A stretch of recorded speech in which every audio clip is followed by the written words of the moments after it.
All right, welcome back to Way of the Wrench, and on this very special episode, we are going to start installing all of our parts into our painted cabinet.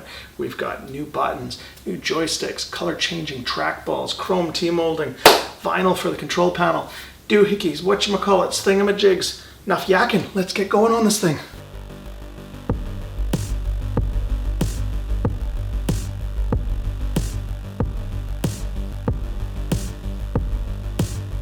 All right, I'm really excited. I've got my vinyl, my carbon fiber vinyl from Vivid. I'm gonna open it up with you guys. So let's do that right now.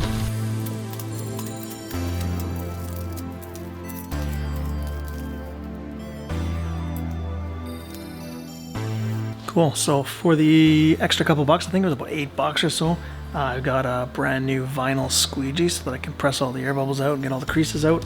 And it looks like they gave me a little kind of narrow squeegee with a point on it so you can get into hard to kind of get places, because remember, this would be probably wrapping vinyl on vehicles and stuff. And it looks like these are self-adhesive little felt kind of stickers that you could apply over the edge of this. That way you don't scratch your vinyl when you're using the squeegee. Alright, first time looking at this stuff. Besides looking on it online, it actually looks pretty cool. Looks like the vinyl might be multi-layer, so it actually kind of has a more 3D effect rather than just like a printed sticker look to it. And this stuff here is the gloss epoxy that's meant for interior. So it actually looks a little bit more realistic. And apparently the vinyl is a bit thicker. So since this is going on my flat control panel, but it got shipped in a roll, if you've ever tried to apply things like wallpaper or anything like that that's in a roll form, it kind of wants to roll back up on itself. So what I'm planning on doing is I'm going to hang this on the wall and put maybe some clamps or some kind of weight on the bottom of it, so I can kind of hang it over the next couple of days and see if I can kind of flatten out before we want to actually apply it.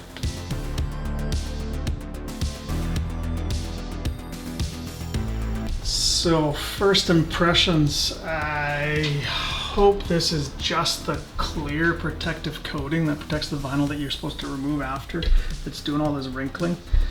I'm going to be pretty horrified if this is what it's going to look like at all on the control panel, but we'll see. Like I said, hanging it, I basically just applied some weights on the bottom. I found a piece of steel, just so there's a little bit of weight, and I'll leave it there for a couple of days before I put the control panel on. That way it'll make it easier. Alright, so it's been roughly 2 weeks since I've painted this, and since that time I have sanded it really well down to a nice smooth surface with 400 grit sandpaper with a sanding block, and I'm just about ready to put the vinyl on. So what I have looked into my research, what you should do is you take isopropyl alcohol and kind of do like a 50-50 mix with water, and get yourself a dry, clean, lint-free cloth. And what you're going to do is you're going to wipe down the surface to make sure that you have a really good, clean surface free of any kind of debris or wax or any kind of dirt, so that the vinyl adhesive has the best chance of sticking. Now, I highly recommend that you do this on a test piece, so I'm going to do this on one of the sides where the T-molding is. That way, if there's some kind of weird reaction with it and the paint just starts bubbling and coming up, at least you're not doing it on your surface that you're going to use. So I'm going to do that test, and then after that I'm going to start wiping this down.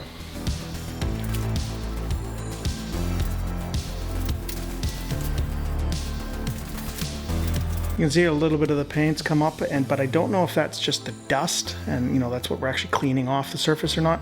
But I'm gonna wait probably 10-15 minutes here and see if any bubbling happens. I don't think anything's gonna happen personally. I think this paint has now had almost 2 weeks to cure, and I think it would be maybe only a concern if you just painted like next 24 hours or something ago. All right, it's been about 10 minutes since I did my test piece. Nothing's bubbling, looks fine. So moving on.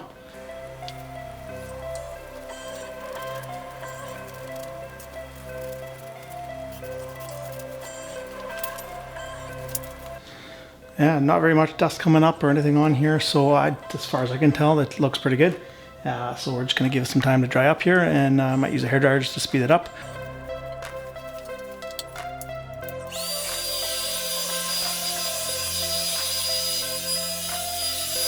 Man, who needs a heat gun when you can just go upstairs and steal your wife's hairdryer? I've been hanging my vinyl here for about 3 days, just to try to get that coil out of it so that I'm not kind of fighting that as I'm trying to lay this down and worry about bubbles and all that stuff. So hopefully that's a lot easier. A couple things I'm gonna do. I don't know how much I'm gonna be able to talk while I'm doing it. First thing is, think of it as a big sticker. You only get kind of one chance. So what I'm gonna do first off is, it's a bit longer than I need. So I'm gonna fit it and center it and make sure at least I have an inch of overlap on the ends, and then I'll probably trim it down a bit. That way I've got another piece to use on something else. And then the second thing is, this may not have any lettering or pictures that have to be positioned exactly where I need it, but it does have a carbon fiber pattern. So I don't want that crooked. So I'm gonna try to make sure that's set up. And then I'm going to put a piece of probably painter's tape right down the middle once I've got it positioned properly and kind of secure it down. So what I'm going to do is use the hinge method. Basically, once I have that tape down, I'm going to take half of the vinyl and put it over on one side. I'm going to carefully peel back the backing, cut off roughly about half. And then I'm going to start from the center and use my squeegee. I'm going to put that little felt thing on the end of the squeegee and start putting it down and working from my center out. And I'm trying not to get any bumps or any kind of crinkles, and as I go and go all the way to the end. And then once I got one side done, then you just repeat with the other side, and hopefully that's going to work. I've never done it before, so you're going to see this with me. So let's do it.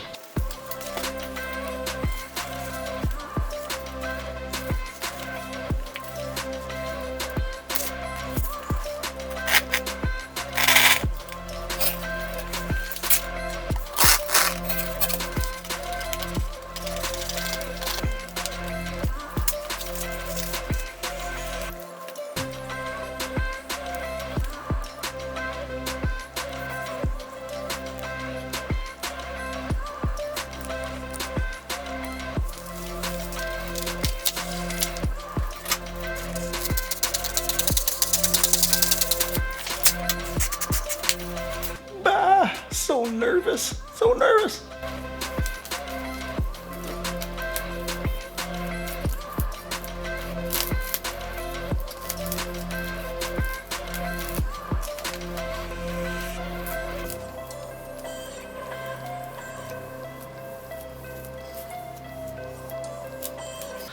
Oh, I'm starting to see air bubbles. This is pretty nerve-wracking.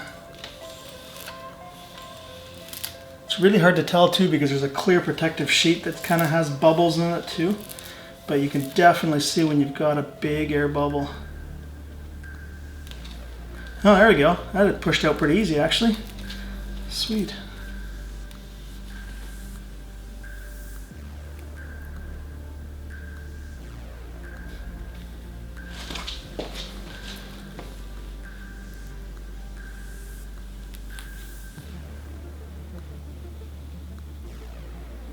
I can only imagine how nerve-wracking this would be if you were doing this on somebody's Lambo or something like that.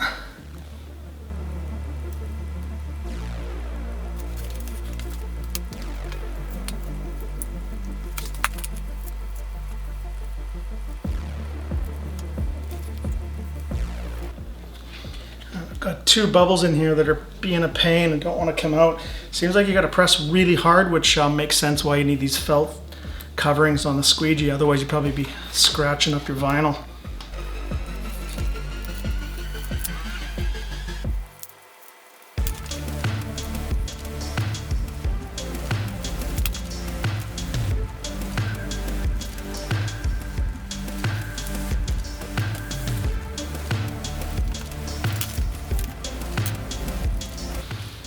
Man, it's really been a while since I've felt this nervous about doing something like this. You kind of get used to, you know, your own experience level on things you're working on, and this is out of my game, man. I haven't done this before, but kind of cool and kind of scary all at the same time.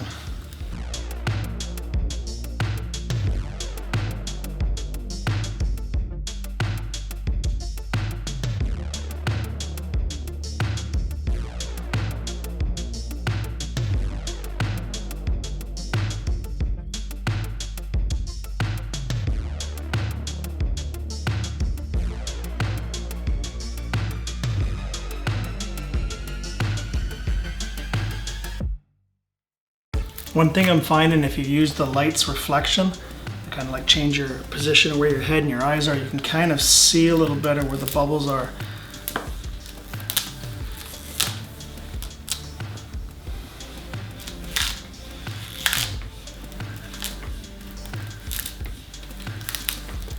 This protective coating really makes it difficult to kind of see those air bubbles though. They almost look like their own little wrinkles in the vinyl.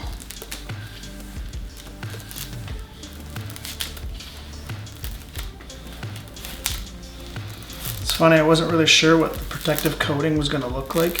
Like in my head, I was almost thinking you could leave it on as a finished product, kind of an extra layer of protection, but yeah, it's pretty obvious it's going to have to come off. Man, I may not have to go this slow, but it seems to make less bubbles if I kind of just go an inch or so at a time here. And it's not so hard to get bubbles out of 3, 4, 5, 6 inches away from where you're putting it down.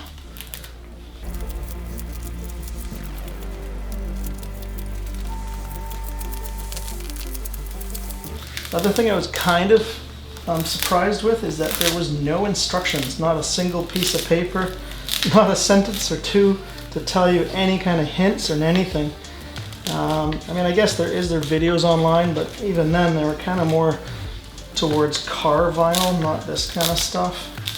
Would have been nice to have a little bit more instructions, even just from the point of view of cleaning. There was absolutely nothing that came with this. Man, I am so glad that I pitched in the other $5-10 for this with these felts. I was gonna try using my credit card or like a paint squeegee or something like that. So glad I didn't cheap out and I got that.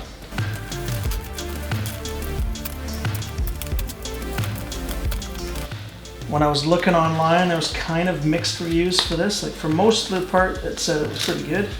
But if there was any bad comments, it was all about that the adhesive didn't stick and it lifted, which kind of led me to doing the research about cleaning properly with the isopropyl alcohol water mixture. I feel a little bit more confident that I did that with the surface. Part of me is a little worried because there's these little wrinkles, these tight little wrinkles on the surface here, and you can kind of squeegee them out, but it kind of looks like it's air trapped in between the vinyl and the top protective coating. But once again, I'm kind of anxious. I don't know why.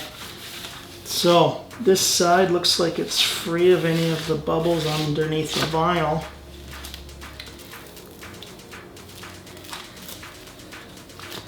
All right, time to start working on this side. So just basically repeat the process, flip it over this way.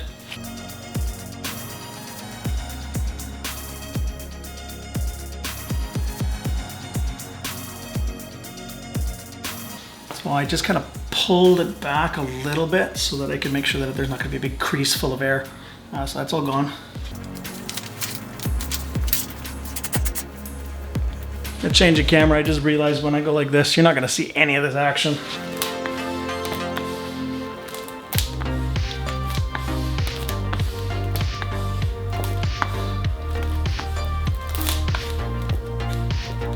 Man, if this vinyl works out, I've got an excellent candidate for doing some vinyl wrap at the shop.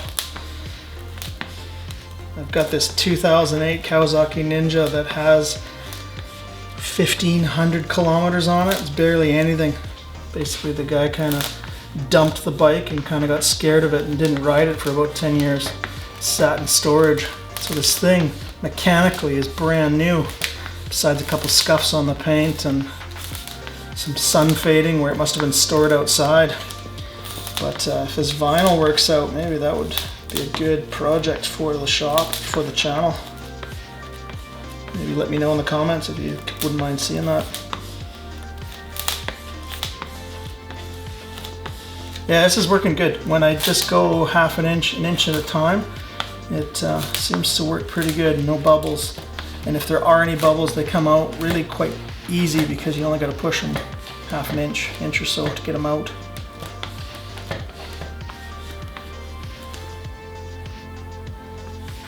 And I got a speck of something here.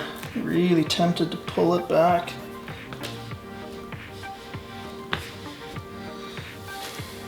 I think I'm gonna pull it back. There's like a little piece of dirt or something there.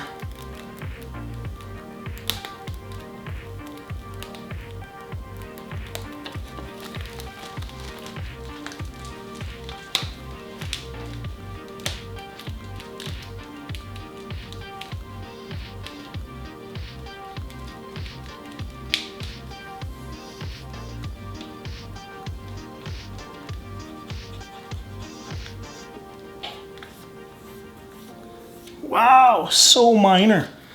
Super tiniest speck of dirt you've ever seen. Insane. So I guess make sure your surface is pretty much perfect, otherwise you're gonna have every little thing pop up.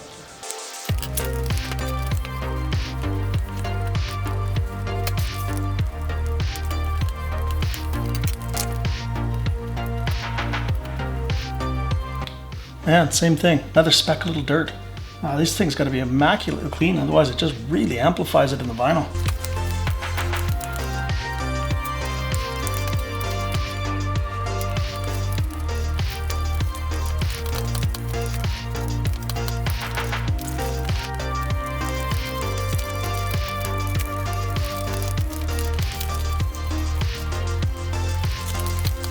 And I know there's some guy that does vinyl for a living who's laughing at how long this has taken. But I don't know, I'm a firm believer when you're learning, you take your time, make sure you're doing a good job.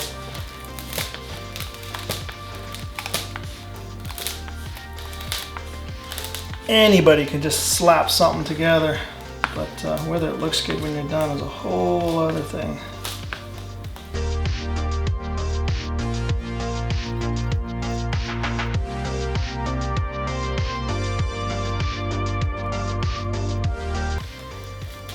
I'm really hoping that this stuff is durable enough to not have to put any kind of plexiglass on it. Just from the added expense, it's probably in Canadian prices going to be almost $100 at least for a piece of 16th plexiglass or acrylic. But if this stuff's durable enough, then hopefully I don't need it. And not to mention with COVID-19 pandemic, I think those guys are super busy right now making plexiglass shields, sneeze guards for everybody. So.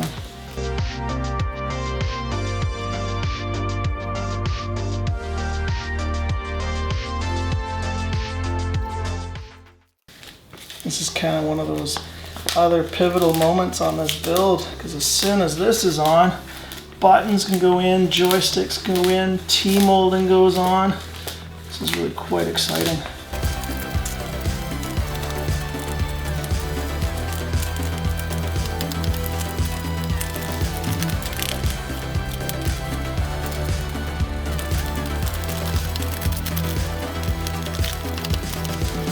Man, part of me is really paranoid about these little scratches and stuff that's in the plastic. 'Cause in most cases it looks like it's going to come up with the screen, and some of these look like they won't.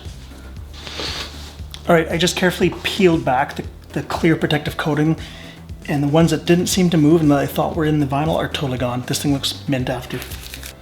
Alright, so top surface is done. What I'm planning to do in this case, most edges are just flat on the side, you know, there's angles and a couple of curves.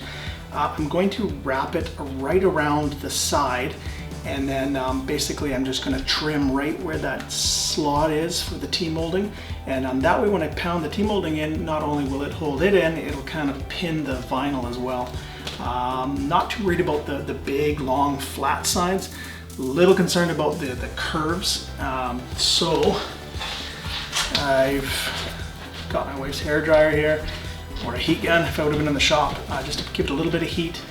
And another thing that came across with my research is that people, when they're doing vinyl, they are worried to get it too hot, and so because they don't get it hot, they have wrinkles and seams and stuff that they can't get out properly. So obviously use your brain and don't use too much heat. You know, you can obviously melt the plastic, but probably just a touch more than you kind of think, and then just watch what you're doing and see how it goes.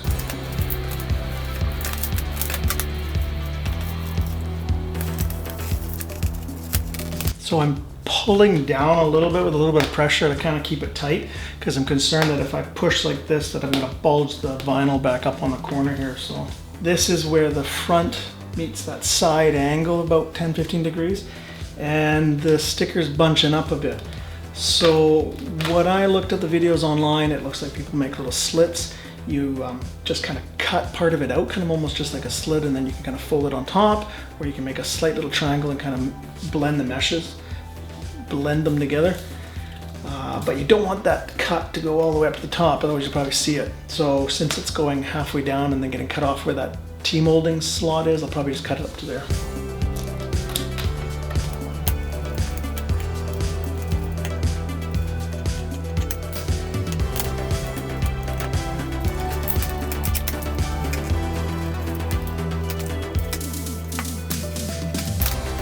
All right, so I've got my curved corners here. So tempting to peel back the protective coating and use a heat gun and kind of just pull it and see if it'll go. But I think it's gonna need the little cut trick too, just to get it to fit down properly. So I might try with the cut method on one corner and see how it goes. This is where the experience would be nice to know what to do.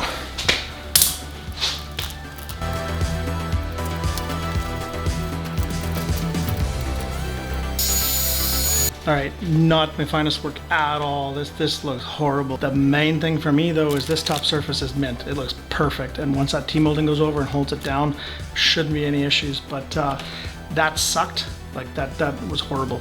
So I'm going to try peeling back the clear protective on another corner and see about pulling and stretching it instead, and see how that goes.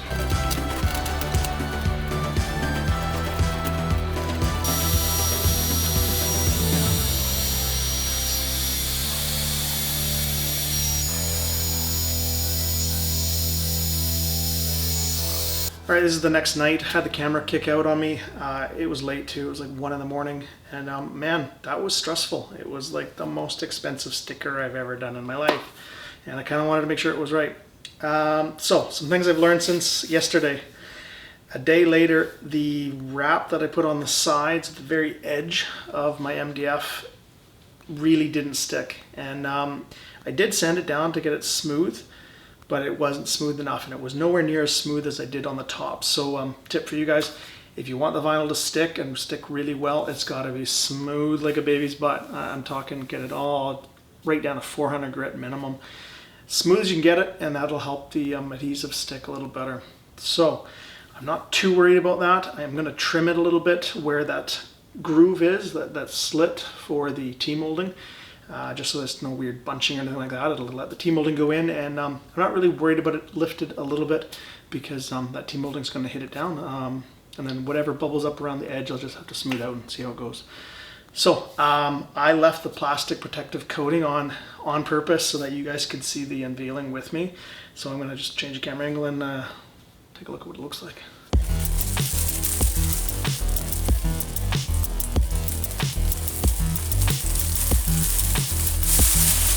Man, it looks pretty good. Just kind of a couple little bubbles and some blemishes, which might even be in the surface underneath, but for the most part, this thing looks pretty amazing.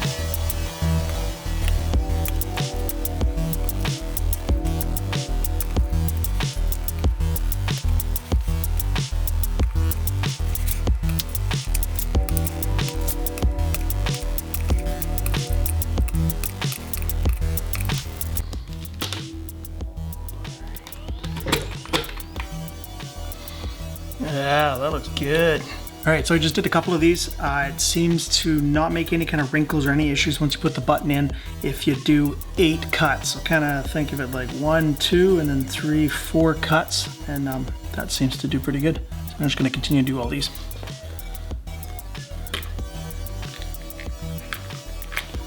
Notice I'm not going all the way to the edge of the hole because I don't want it to start kind of seeing the cut at all.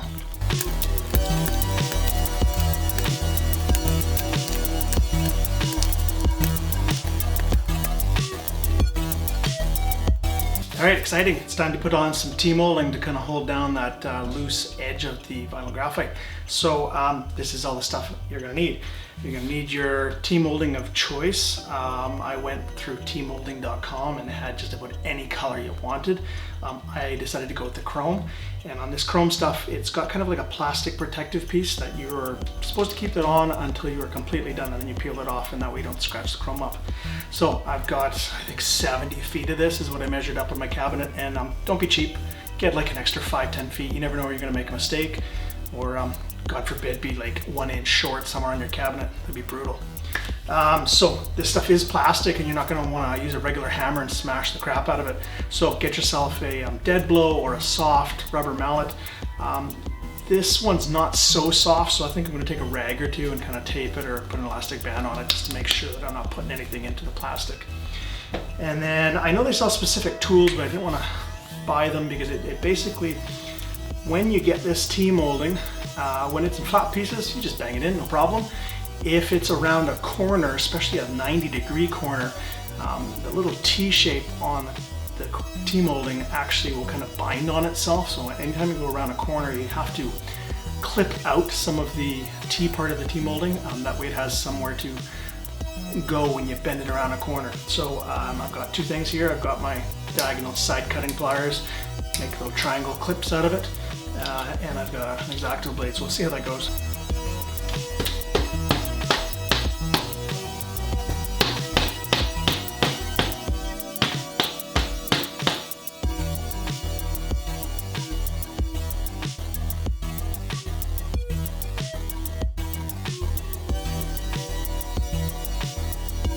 So you basically take your side cutters and you cut little triangle shapes out of the T-molding so that you can see that as this starts to bend around a curve or around a dead corner, that this T part, the piece that goes into the T-molding, actually can have somewhere to kind of go without binding and buckling up on itself and making a messier corner.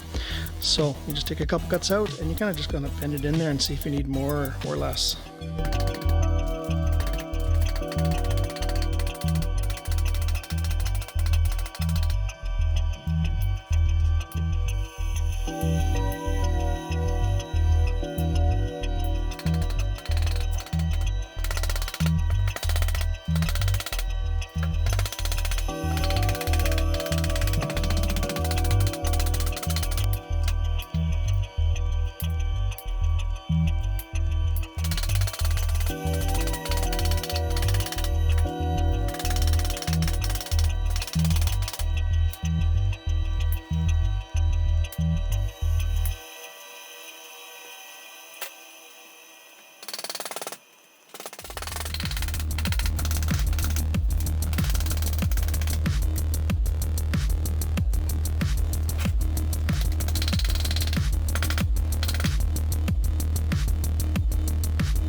All right, cool. Control panel vinyl graphics are done, and chrome T-molding, and really hard to get this on camera how awesome this looks, but yeah, I'll try.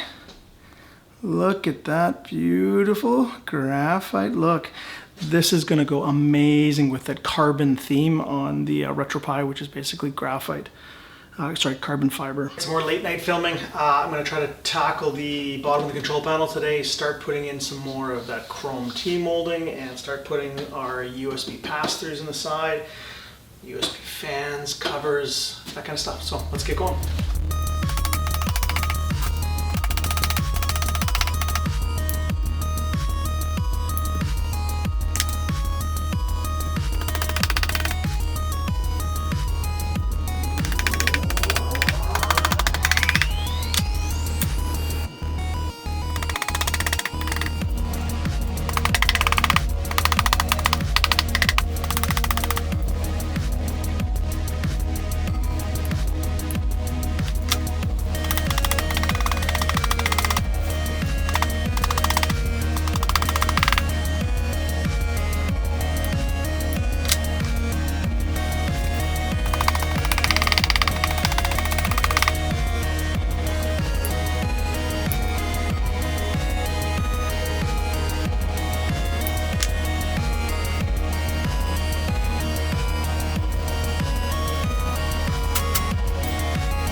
time to throw the HDMI and 3.5mm audio jack pass-through socket into the back here.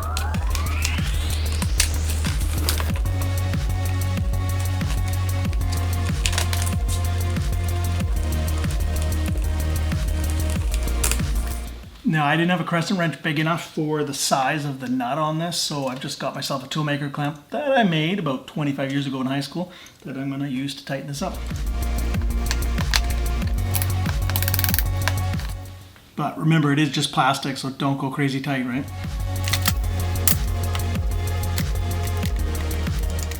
All right, onto the USB pass-through sockets on the left and right for player 3 and 4 or light gun attachments later. Woohoo!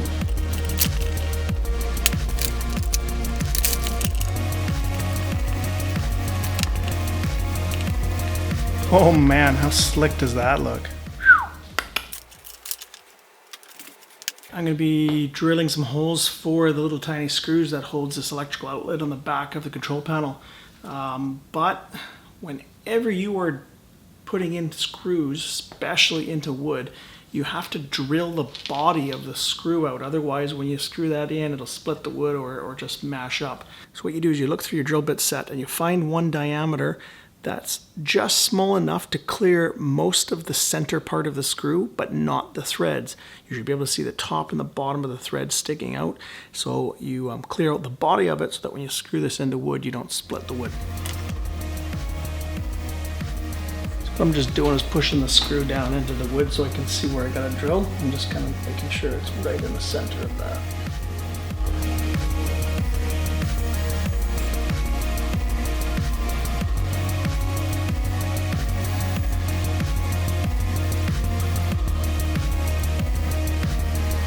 Alright, so I got these computer fans.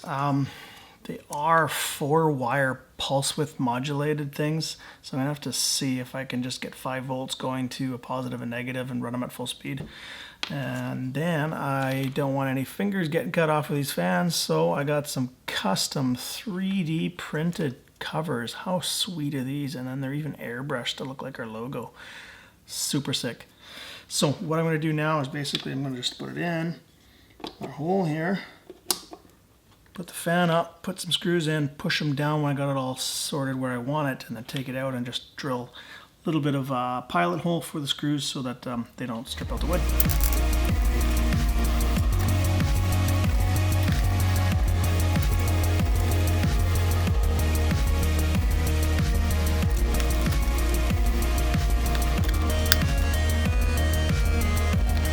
Put a little bit of tape on here and measured how far that drill bit would go into my wood so I don't break out through the other side and ruin my paint job and have to fill all that. So just drill up to where the tape is and then stop.